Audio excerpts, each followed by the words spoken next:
right? Classic diesel designs. 425 horse, 7.3, based on the IDI factory turbo. Finally got it running clean.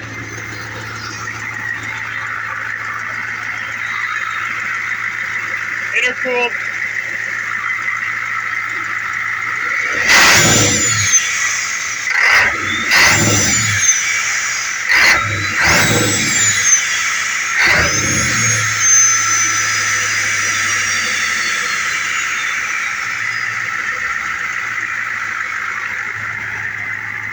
Runs freaking clean.